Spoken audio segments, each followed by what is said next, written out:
Part 1. You will hear a woman called Jan phoning a man about their local conservation group. First, you have some time to look at questions 1 to 5.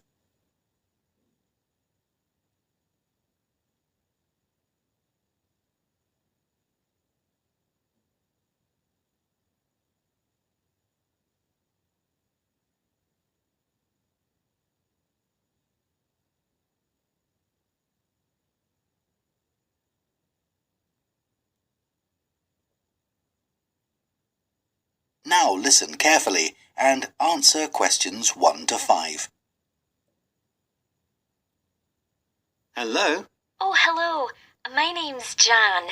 Are you the right person to talk to about the Buckworth Conservation Group? Yes, I'm Peter. I'm the secretary. Good. I've just moved to this area and I'm interested in getting involved. I was in a similar group where I used to live. Could you tell me something about your activities, please? Of course. Well, we have a mixture of regular activities and special events. One of the regular ones is trying to keep the beach free of litter. A few of us spend a couple of hours a month on it, and it's awful how much there is to clear. I wish people would be more responsible and take it home with them.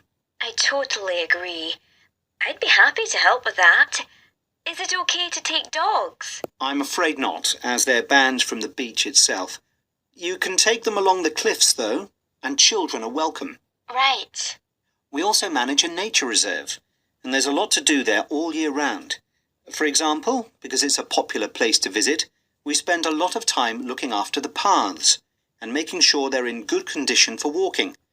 I could certainly help with that. Good. And we have a program of creating new habitats there.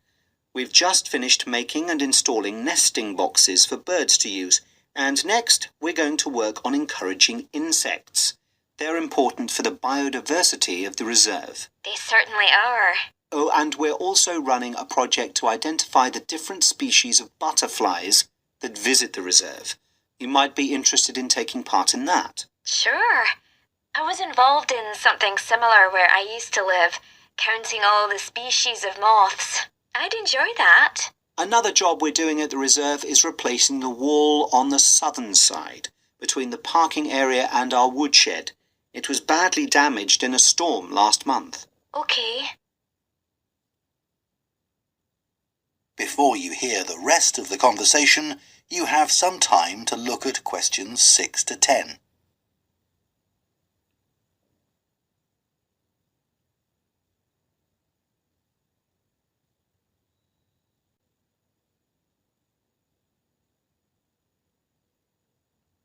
Now listen and answer questions 6 to 10.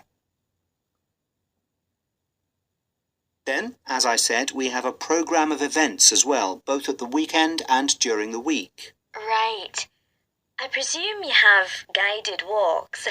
I'd like to get to know the local countryside as I'm new to the area. Yes, we do. The next walk is to Ruston Island a week on Saturday. We'll be meeting in the car park at Dunsmore Beach at low tide. That's when the sands are dry enough for us to walk to the island without getting wet. Sounds good. The island's a great place to explore. It's quite small and it's got a range of habitats.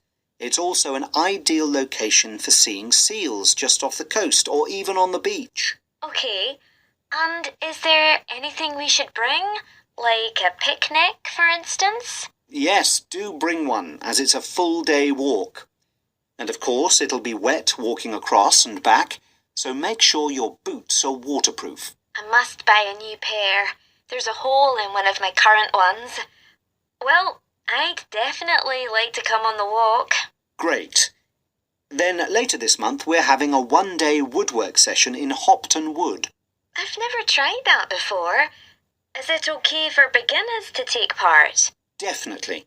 There'll be a couple of experts leading the session, and we keep the number of participants down, so you'll get as much help as you need. Excellent.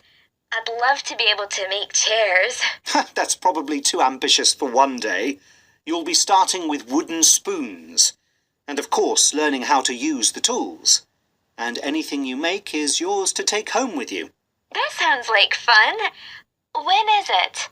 It's on the 17th from 10 a.m. until 3. There's a charge of £35, including lunch, or £40 if you want to camp in the wood. I should think I'll come home the same day. Well, I'd certainly like to join the group. It sounds like That is the end of Part 1. Part 1. You will hear a man called Jack giving advice to a friend about surfing holidays. First, you have some time to look at questions 1 to 6.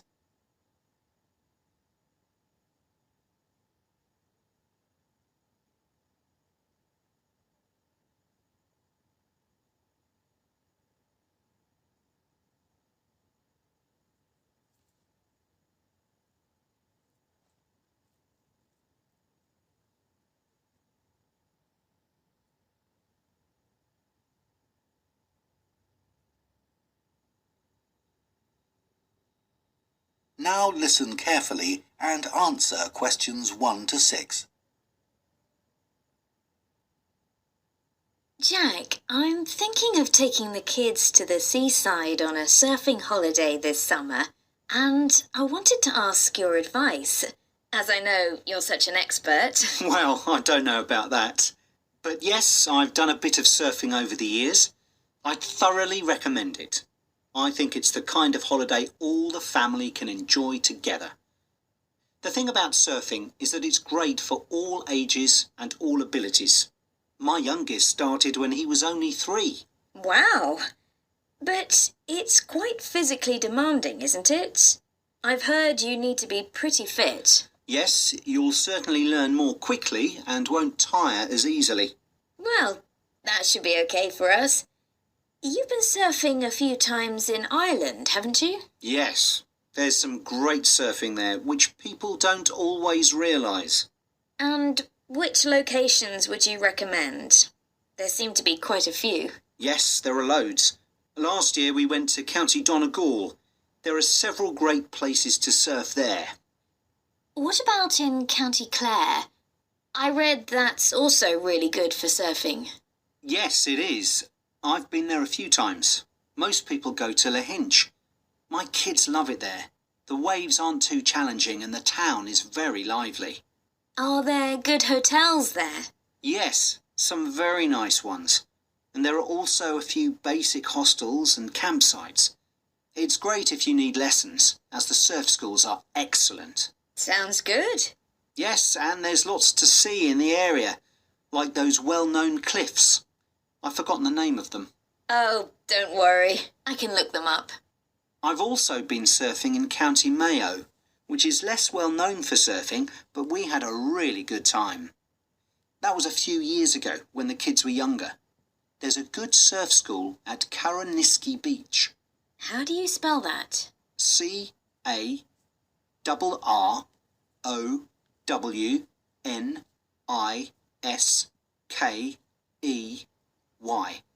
Okay. I put the kids into the surf camp they run during the summer for 10 to 16-year-olds. Oh, right. How long was that for? 3 hours every day for a week. It was perfect. They were so tired out after that. I can imagine. One thing we did while the kids were surfing was to rent some kayaks to have a look around the bay, which is nearby. It's really beautiful. Oh, I'd love to do that. Before you hear the rest of the conversation, you have some time to look at questions 7 to 10.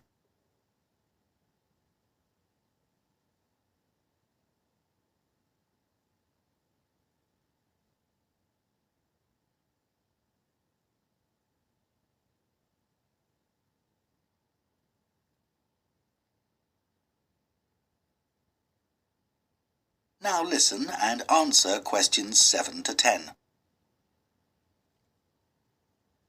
Now, the only time I went to Ireland, it rained practically every day. Yes, that can be a problem. But you can surf in the rain, you know. It doesn't have the same appeal somehow. Well, the weather's been fine the last couple of years when I've been there. But actually it tends to rain more in August than in the spring or autumn. September's my favourite month because the water is warmer then. The only problem is that the kids are back to school then. I know. But one good thing about Irish summers is that it doesn't get too hot. The average temperature is about 19 degrees, and it usually doesn't go above 25 degrees. That sounds all right. Now, what about costs? Surfing is a pretty cheap holiday, really. The only cost is the hire of equipment. You can expect to pay a daily rate of about €30 for the hire of a wetsuit and board. But you can save about €40 if you hire by the week. That's not too bad. No. It's important to make sure you get good quality wetsuits. You'll all get too cold if you don't. And make sure you also get boots. They keep your feet warm, and it's easier to surf with them on too. Okay, well, thanks very much for that.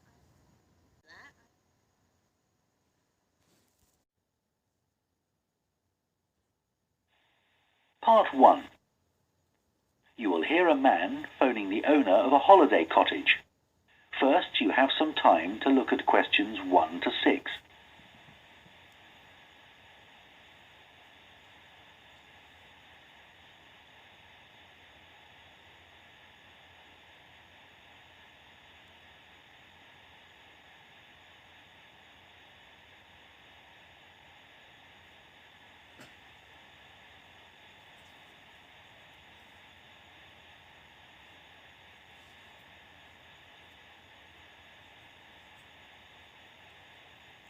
Now listen carefully and answer questions 1 to 6. Hello? Oh, hello. I was hoping to speak to Jack Fitzgerald about renting a cottage. I'm his wife Shirley and we own the cottages together, so I'm sure I can help you. Great. My name's Tom. Some friends of ours rented Granary Cottage from you last year and they thought it was great. So my wife and I are hoping to come in May for a week. What date did you have in mind? The week beginning the 14th, if possible. I'll just check. I'm sorry, Tom, it's already booked that week. It's free the week beginning the 28th, though, for 7 nights. In fact, that's the only time you could have it in May. Oh, well, we could manage that, I think. We'd just need to change a couple of things. How much would it cost? That's the beginning of high season, so it'd be £550 for the week. Ah, that's a bit more than we wanted to pay, I'm afraid. We've budgeted up to £500 for accommodation. Well, we've just finished converting another building into a cottage, which we're calling Cherville Cottage. Sorry, what was that again? Cherville. C-H-E-R-V for Victor, I-L. Oh, that's a herb, isn't it? That's right. It grows fairly wild around here. You could have that for the week you want for £480. Okay, so could you tell me something about it, please? Of course. The building was built as a garage. It's a little smaller than Granary Cottage. So that must sleep 2 people as well. That's right. There's a double bedroom. Does it have a garden? Yes, you get to it from the living room through French doors. And we provide 2 deck chairs. We hope to build a patio in the near future, but I wouldn't like to guarantee it'll be finished by May. Okay. The front door opens onto the old farmyard, and parking isn't a problem. There's plenty of room at the front for that. There are some trees and potted plants there. Before you hear the rest of the conversation, you have some time to look at questions 7 to 10.